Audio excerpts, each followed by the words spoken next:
Hey guys, welcome back to the Watchlist. Today we're going to be talking about The Boys. The Boys! My name is Pranaya. I'm Ryan. I'm Rashab. I'm Akshar. And I'm Sabay. Now imagine a world where superheroes are real and they're the absolute worst people you can imagine.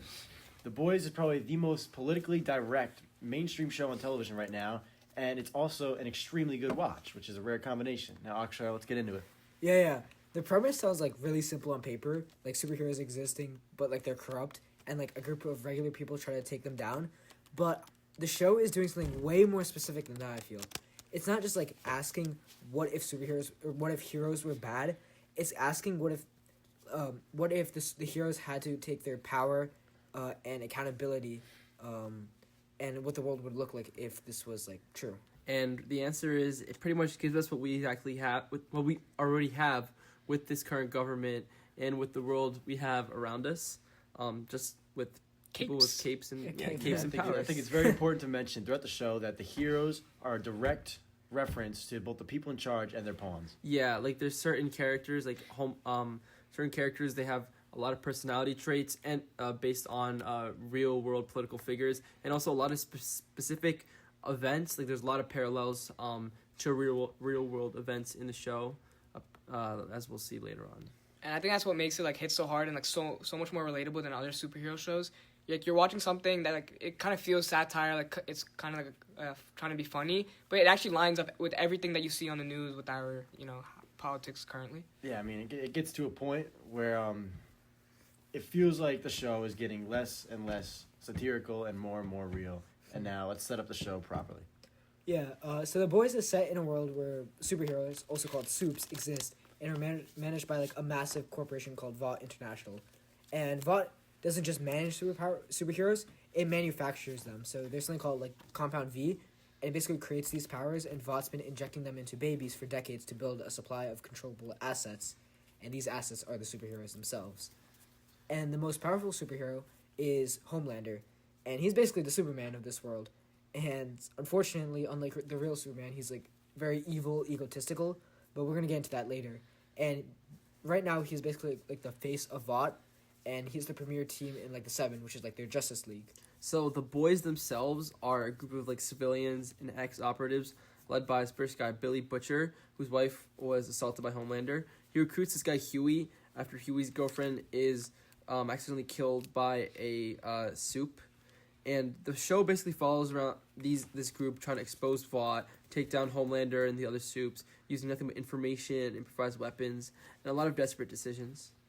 And the inside of the Seven is a genuinely good character named Starlight, who joins the team believing in what it stands for and what Vought presents to the world. And we spend the whole show learning about what it actually is. And I think Starlight is a fascinating thing to explore because she comes from her mother was abusive, and she put Starlight into beauty pageants, so she's grown up under false pretenses, pretty much, with people lying to her and telling her what she has to be. And the tension between these two storylines is basically what structures the entire show.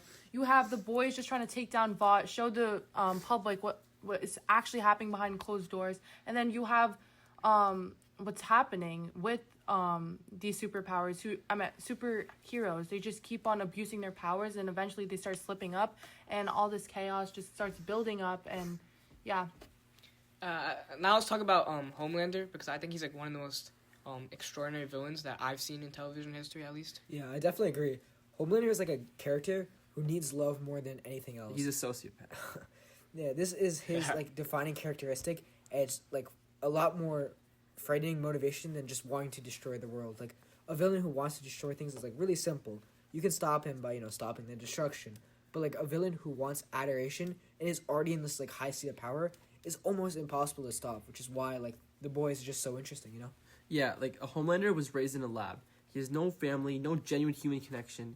His childhood was just tests and observation, and out of that came someone who is the most powerful being on the planet, but he's completely psychologically broken. He has the emotional development of an abused child, but he has a power to level cities, and that's what makes him so dangerous, because he does not know how to set his ego aside, and he is basically an unstoppable weapon. And it also creates like an interesting dynamic with the character, because even though he has all of these powers, some part of him still like needs the love of the people because he didn't grow up in a proper family, because he grew up in a lab.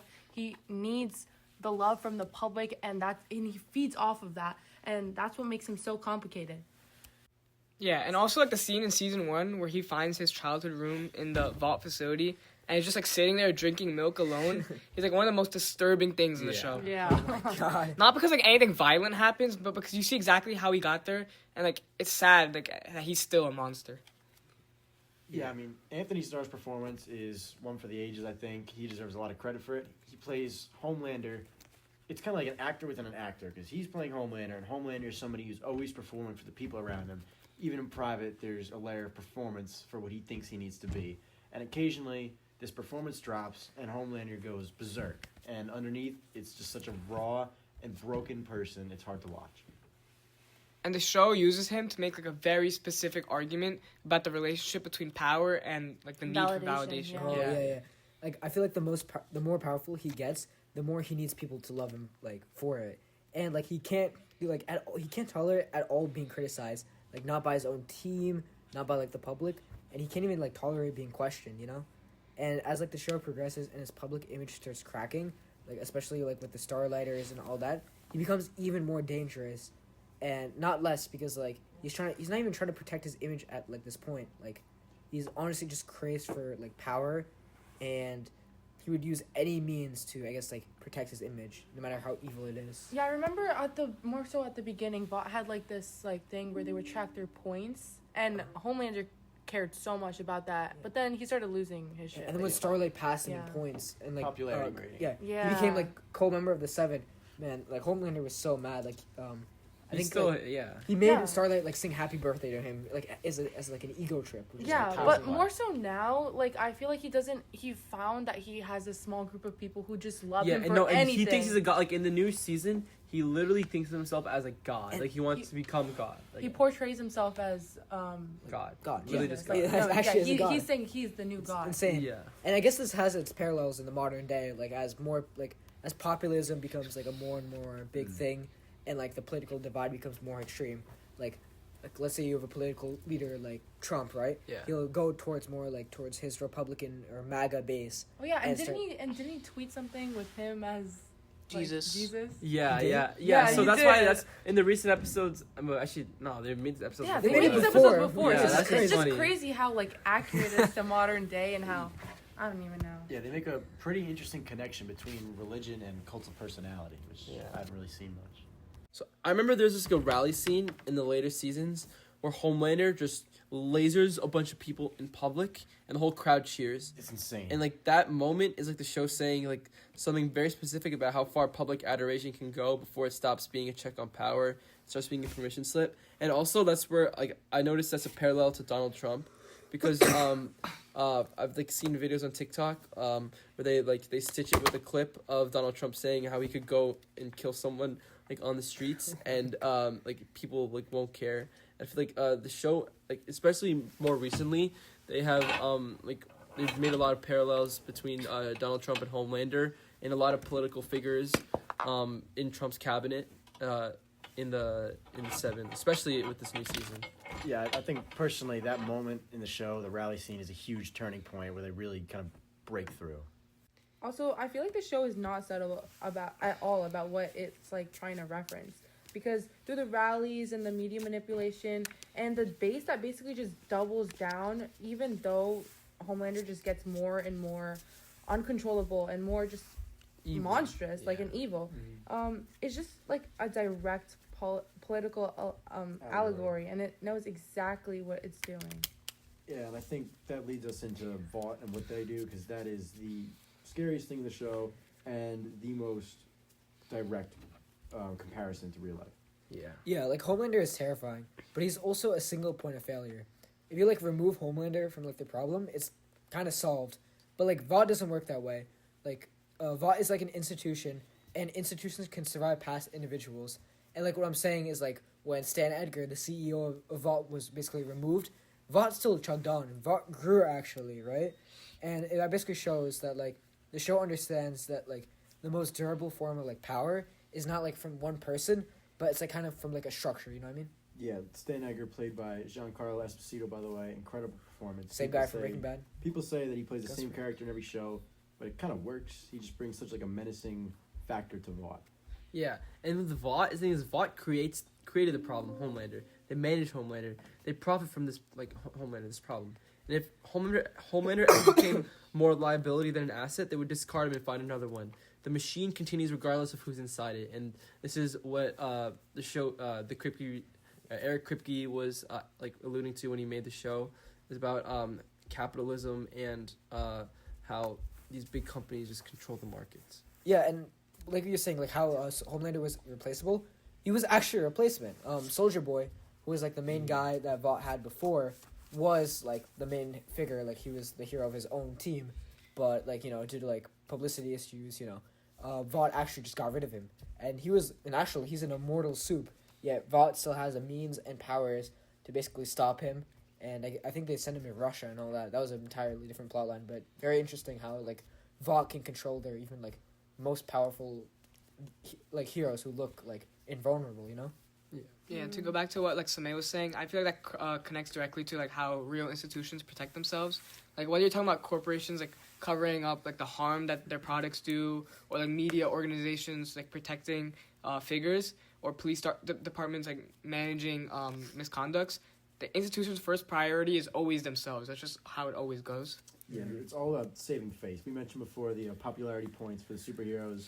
It's all about publicity and media for the control of these corporations. And I feel like they're really good at making a big problem just like minimized to one individual rather than a whole systemic failure. Like when one soup does something horrible, like, and the public is just crowding over it, Vought's response is just PR management. They just reframe the entire thing and they cover it immediately. And the system never gets examined because the system controls what is being put out. Yeah, and I think you see that in, you have some other minor members of the Seven. The Deep, he is replaced momentarily and reinstated due to PR issues. A-Train, he gets fat and he can't run faster anymore. They try to replace him. And I think that's what makes Starlight's arc so important, because she's inside the system trying to tell the truth about it, and not like the Deep and A-Train trying to get back into it. She's trying to tell the truth and expose it. Yeah, I also want to take like a little side note and talk about Starlight joining the Seven, as she generally believes that superheroes are like what they represent. Like they're heroes. They're all like they're morally correct. They're trying to help the populace, and she like sees how rotten the institution of Vought is.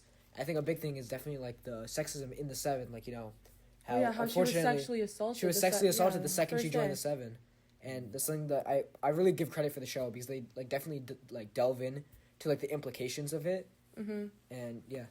Yeah, and the thing is, when she tries to tell the truth about that, she finds out what it costs, and she ends up losing. Like she gets a lot of backfire from the public for that, which is pretty messed up. But it also alludes to like real life, because how many celebrities have come out about being sexually harassed in Hollywood, and a lot of them have ended up receiving their own backlash. And the show's very honest about that cost. It isn't just like professional consequences. It's personal, like psychological, relational. The people around her get used as leverage by Vought, by this company, and her credibility gets attacked. The story gets reframed so that she's the problem rather than the thing that she's trying to expose. But I like how they didn't brush over like how she was sexually assaulted. They like followed Starlight's trauma and her internal like struggle of deciding if she should speak out or not. And like throughout the series, like they didn't just brush over it. Like they kept that like as the main plot line. Yeah, especially with her history of her mom forcing her into pageantry very young, and they don't say it directly, but she was most likely abused there, sexually and especially emotionally. So. Yeah, and about like whistleblowers, I think Rashad, we want to say something about like a real life example of it. Yeah, like I feel like this is like a real pattern we see in real life. Like real whistleblowers get destroyed in like exactly that way that Samay was talking about. Like the institutions not like fight back by engaging with what you said, but instead they fight back by making the conversation about you. Right, like what happened with Edward Hagen in Facebook, right? He came out and then he ended up, was this Boeing? It was Edward No, Snowden Boeing, with yeah. Facebook, and I think it was Francis Hogan with Facebook. Edward Snowden was the NSA whistleblower. Oh, he was an NSA guy, yeah. And there's also people who came out with Boeing and also got killed, But I think another thing we can also talk about is, besides that, is like Butcher. And I think one good thing about The Boys is Butcher, who is supposed to be kind of like the protagonist of the show, he's not a good person. He's motivated by, although he is motivated by genuine grief and rage at like what Homelander has done. For I context, feel like he just loses sight of it. Yeah, he loses sight. Like, and he starts doing it more so out of revenge and just hatred for these Supes who have like unchecked power. Yeah, for context, Homelander stole Butcher's wife away from him and had a kid with his wife. He raped her and had a kid. Yeah, but I think one of the big things is that throughout all the killing, Butcher definitely loses sight. Like, he hates Supes with a passion, right? But he started taking Temp V, which basically makes you a superhero for a day, in order to get more information to try, I think for that one, he was, like, tracking down Soldier Boy. And what, like, I want to say is that I think Butcher thinks that ends justify the means, but that's, like, a very big thing, like, a moral issue, as, like, a lot of people in the show, like Huey, who's, like, kind of, I guess, another protagonist, he really, like, cares about people, and he's kind of, like, Butcher's, I guess, like, last hope, as he basically tells Butcher what he's doing is wrong. And I think Butcher even knows himself what he's doing is wrong, but, like, still, I guess Butcher, knowing that he's in the wrong, still does it. And I think it's, like, a very complex character, you know? Yeah, Billy Butcher is my favorite anti-hero in all of fiction, personally. Anti-hero, yeah, that's great. good description.